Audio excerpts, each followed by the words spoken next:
अस्सलाम वालेकुम नाजरीन, एक दौर था जब मेरे बाल इतने गिरते थे कि मैं परेशान हो जाता था।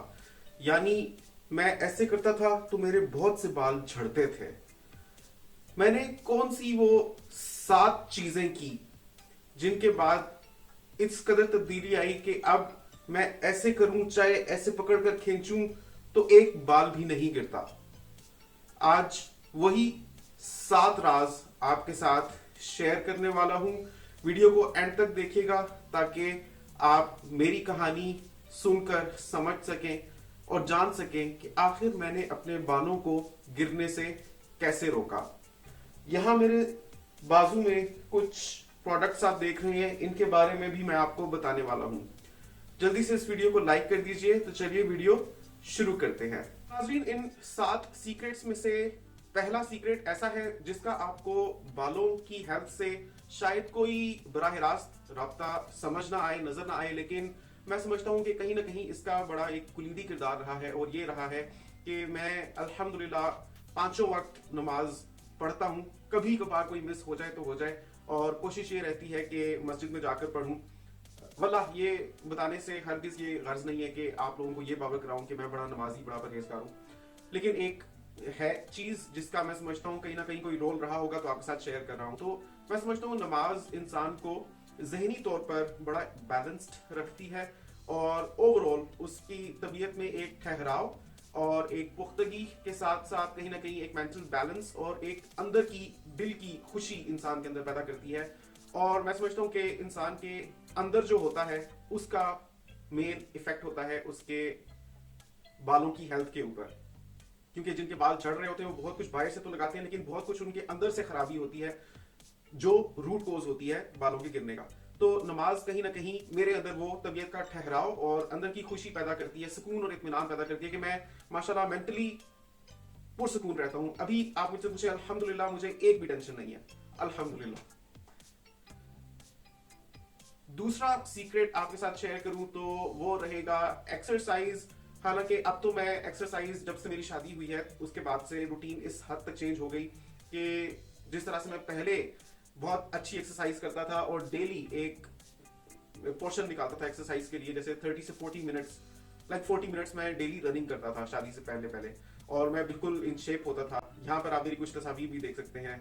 ये तब की तस्वीर है जब मैं दुबई में होता था। उतनी एक्सरसाइज तो अब मैं नहीं कर पाता, लेकिन कुछ ना कुछ ऐसा जरूर किए ही रखता हूं कि जिससे कुछ ना कुछ फिजिकल एक्टिविटी रहे। जैसे मैंने अभी तकरीबन 2 महीने से ये चीज शुरू की है कि मैं रोजाना 45 मिनट ब्रिस्क वॉक करता हूँ, यानी तेज तेज चलता हूँ।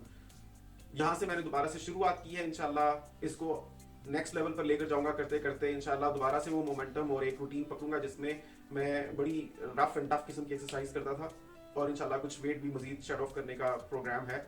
तो बहरहाल एक्सरसाइज कहीं ना कहीं हमेशा मेरी रूटीन का एक हिस्सा रही है। तीसरा सीक्रेट ये है, अक्सर लोग इस चीज पर बोलते हैं कि इंसान सुबह सवेरे उठकर जो निहार मुंह खाता है या पीता है उसका बड़ा खास असर होता है उसकी सेहत के ऊपर। तो मैं निहार मुंह क्या करता हूँ, निहार मुंह मेरी डिफरेंट टाइम्स पर डिफरेंट रूटीन्स रही है, लेकिन आमतौर पे जैसे अभी गुज़िश्ता 4 साल से मैं क्या करता आ रहा हूँ, ये है कि मैं निहार मुंह एप्पल साइडर विनेगर, सेब का सिरका होता है, ये वाला Apple cider vinegar 1 table spoon मैं 1 ग्लास पानी में डालकर सबसे पहले वो पीता हूँ। उसके बाद नाश्ता शुरू करता हूँ। मतलब जब तक मैंने ये 1 ग्लास में घोल कर पी ना लिया हो तब तक मुझे लगता ही नहीं है कि मेरे दिन का सही से स्टार्ट हुआ है। तो निहार मुंह में एप्पल साइडर विनेगर का 1 ग्लास पीता हूँ।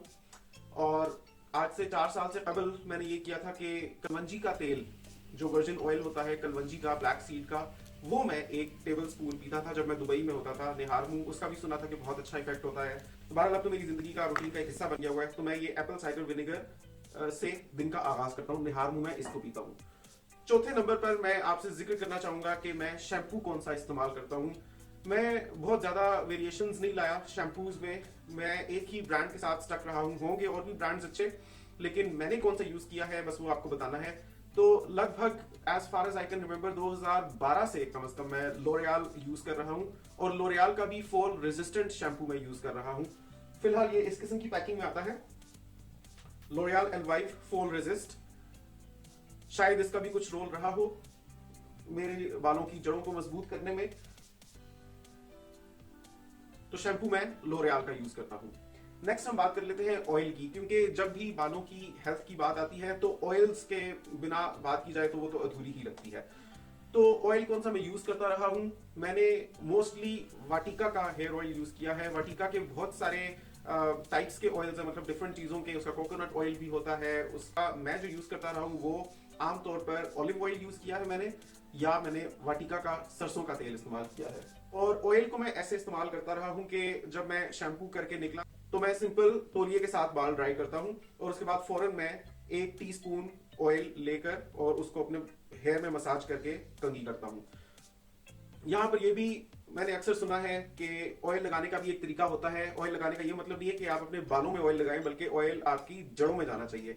तो उसके लिए बेसिकली मैं पाम में ऑयल लेकर अपने जो उंगली के पोरे हैं उनको मैं उसमें डबोता हूँ और उनके साथ में दूसरे हाथों भी लगा देता हूँ। दोनों हाथों की उंगलियों के टिप्स पर जब ऑयल लग जाता है फिर उसके साथ मेरी कोशिश होती है कि मैं सिर्फ अपने स्कैल्प का मसाज करूँ।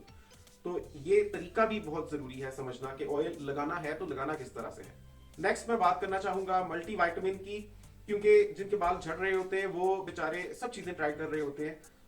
तो मैंने आमतौर पर सर्वेक्स जी को इस्तेमाल किया है। सर्वेक्स जी बहुत ही एक्सीलेंट मल्टीविटामिन है। इसमें जिंक, विटामिन ई, सी, फॉलिक एसिड और बी कॉम्प्लेक्स होता है। और सर्वेक्स जी ना सिर्फ हेयर फॉल को रेजिस्ट करने में इफेक्टिव है, बल्कि ये मैंने लोगों को देखा है कि जिनको जोड़ों का दर्द होता है, यानी उम्र रसीदा जो लोग होते हैं, लाइक जोड़ों का दर्द आमतौर पर लोगों को 45 प्लस से शुरू हो जाता है काफी लोगों को। तो हिना की मदर मेरी सास ने जब से सर्वेक्स जी लेना शुरू की तो उनको काफी फर्क पड़ा है जोड़ों के दर्द का। बाय द वे उनका चैनल है बीबी जान व्लॉग, उसका लिंक मैं नीचे डिस्क्रिप्शन में दे देता हूं एंड स्क्रीन में भी शो कर दूंगा, चाहे तो उसको भी जरूर सब्सक्राइब कर लें, बहुत अच्छी वीडियोस शेयर करती हैं। नेक्स्ट टिप मैं आपको ये दूंगा कि अपने बालों को हीट से बचाएं। मैंने कभी अपने बालों पर हीट अप्लाई नहीं की, सिर्फ ज्यादा से ज्यादा सर्दियों में कभी गर्म पानी से धो लिया हो तो धो लिया हो, वो भी फौरन से मेरी कोशिश होती है कि इनको मैं ठंडा कर दूं। मैंने कभी अपने बालों को हेयर ब्लोअर से ड्राई नहीं किया। मैंने कभी अपने बालों पर हेयर स्ट्रेटनर यूज नहीं किया, क्योंकि अब तो जेंट्स भी यूज करते हैं, छोटे छोटे हेयर स्ट्रेटनर्स आए हुए हैं जो जेंट्स के बालों को भी स्ट्रेट कर देते हैं। मैंने बहरहाल वो भी कभी नहीं किया। एक दफा किया था दुबई में just to try out look, और वो भी मैं इतना कॉन्शियस होकर किया था कि मैंने पहले हीट रेजिस्टेंट ट्रेसेमे का खास तौर पर सोल्यूशन लगाया था और उसके बाद मैंने स्ट्रेटनर यूज करके अपने बाल स्ट्रेट किए थे। तो उसके अलावा मैंने कभी अपने बालों पर हीट अप्लाई नहीं की, ना ही मैं बालों को ब्लो ड्राई करता हूँ। तो हीट से अपने बालों को बचाता हूँ। जितने आपके बाल ठंडे रहेंगे जनरली उतने ज्यादा हेल्दी रहेंगे। अब मैं बात करना चाहता हूँ हेयर स्टाइलिंग की। हेयर स्टाइलिंग में भी बहुत सी बातें मशहूर हैं, जैसे आप अगर ब्रिल क्रीम लगाते हैं या जेल लगाते हैं तो कहते हैं कि उसके साथ आपके बाल डैमेज हो जाते हैं। खैर ऐसा तो मैं कुछ जानता नहीं, क्योंकि मैंने बहुत ज्यादा तो खैर यूज भी नहीं किया। कभी कभार मैं जेल भी यूज कर लेता हूँ, लाइक साल में 3 से 4 दफा, बस इससे ज्यादा नहीं। ज्यादातर मेरी कोशिश होती है कि जब भी मैंने किसी फॉर्मल ओकेजन पर जाना होता है तो मैं लोरियल का स्टूडियो हेयर वैक्स यूज करता हूं। ये बहुत ही एक्सीलेंट प्रोडक्ट है इन द सेंस कि ये बालों में एक ऐसी जान और टेक्सचर पैदा कर देता है कि लगता नहीं है कि आपने कोई प्रोडक्ट लगाई हुई है। आपके बाल जितने हैं उनसे भी ज्यादा घने और थोड़े से ना बड़े एक फॉर्म में आ जाते हैं आपके बाल। बहुत मैनेजेबल भी होते हैं, लेकिन उसके साथ साथ जैसे आप उनको स्टाइल करेंगे वैसे ही वो रहेंगे। लेकिन जेल लगाने से बाल जैसे अकड़ जाते हैं उस तरीके से अकड़ेंगे नहीं आपके बाल। बस ओवरऑल एक बड़ी खूबसूरत सी लुक आएगी आपके हेयर में। और ये मैं समझता हूँ कि इसका कोई नेगेटिव इफेक्ट भी नहीं है बालों के ऊपर, क्योंकि मैं जड़ों में तो लगाता नहीं हूँ, वैसे भी सिर्फ बालों पर इसको मैं लगाता हूँ।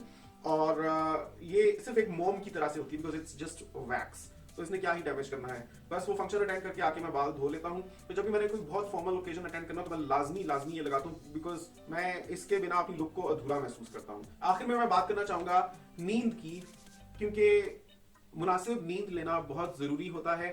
दिन में 8 घंटे तो मैं नहीं ले पाता, लेकिन कोशिश रहती है कि कम से कम 6 घंटे मैं जरूर सो जाऊं। और जब मैं सोता हूं तो अल्हम्दुलिल्लाह मुझे बड़ी ही मीठी नींद आती है और जनरली बड़े ड्रामेटिक से ख्वाब भी आते हैं। ड्रामेटिक इन द सेंस कि मजेदार, एक मूवी की तरह से कुछ ना कुछ हो रहा होता है। अल्हम्दुलिल्लाह मैं समझता हूँ कि कहीं ना कहीं ये भी एक अंदर की खुशी की पहचान होती है, अगर आपको नींद में ख्वाब आए और ख्वाब ऐसे जिनको आप एंजॉय कर सकें। तो ये अंदर की खुशी होती है, कहीं ना कहीं आप बड़े एक सुकून के स्टेट ऑफ माइंड में होते हैं, तभी आपको ऐसे ख्वाब आते हैं। क्योंकि जिंदगी में कभी भी मैंने स्ट्रेस ली है तो उस दौरान में मैंने नोट किया है कि मुझे ख्वाब आने बंद हो जाते हैं या डरावने ख्वाब आते हैं। खैर ये टीनेज की बात है जब मुझे डरावने ख्वाब आते थे, लेकिन अल्हम्दुलिल्लाह जब से एक टीनेज से निकला हूं तो कहीं ना कहीं अंदर का हार्मोनल बैलेंस भी जरा एक इक्विलिब्रियम पकड़ लेता है, इंसान जरा हार्मोनली भी बैलेंस्ड हो जाता है कहीं ना कहीं हर चीज का। फिर मैंने टीनेज जब से खत्म हुई तब से ही मैंने ऑलमोस्ट नमाज भी रेगुलरली स्टार्ट की थी, अराउंड 22 ईयर्स ऑफ एज से ऑनवर्ड्स, और अब मैं मिड 30s में आ गया हूँ। तो मैं समझता हूँ कि हार्मोनल बैलेंस और नमाज का एक ऐसा इफेक्ट हुआ है अल्हम्दुलिल्लाह कि कुछ पुख्तगी आ गई है, और जनरली जो मैं एक बैलेंस्ड स्टेट ऑफ माइंड में रहता हूँ उसकी वजह से मुझे ख्वाब भी अच्छे आते हैं जब आते हैं। तो मुनासिब नींद लेना भी बहुत जरूरी है। खैर ये साथ तो मेरे ख्याल में काफी चीजें ज्यादा तजावुज हो गई हैं। कहने का मकसद ये था कि वो ख्वातीनो हजरात जिनके बाल बहुत ज्यादा झड़ते हैं और वो हर तरह के टोटके आजमाते हैं अपने बालों पर, कोई प्याज का पानी लगाता है तो कोई सीकाकाई, आंवला, रीठा, इन सबको मिक्स कर करके लगाते हैं। अच्छी बात है, वैसे बहुत सी चीजों के एक्चुअली अच्छे इफेक्ट्स भी होते हैं, लेकिन बाल जिनके ज्यादा झड़ रहे होते हैं वो ऑलरेडी एक स्ट्रेसफुल सिचुएशन चल रही होती है स्कैल्प और हेयर रूट्स के साथ, उस पर जब बहुत ज्यादा तजर्बे होते हैं तो बहुत ज्यादा और भी स्ट्रेस आ जाने के चांसेस होते हैं। बुनियादी तौर पर कहने का मकसद ये है, अगर आपके बाल गिर रहे हैं तो एक दिन में तो गिरना बंद होंगे नहीं। हाँ, कोई आप बहुत अच्छा शैम्पू यूज कर रहे हो तो मुमकिन है कि with in a period of 1 month आपको एक नोटिसेबल चेंज नजर आए, लेकिन 100 बातों की एक बात यह है कि आप अपने आप को अंदर से ठीक करेंगे तो उसका इफेक्ट आपके बालों के ऊपर होगा और आपके बाल जनरली हेल्दी होंगे।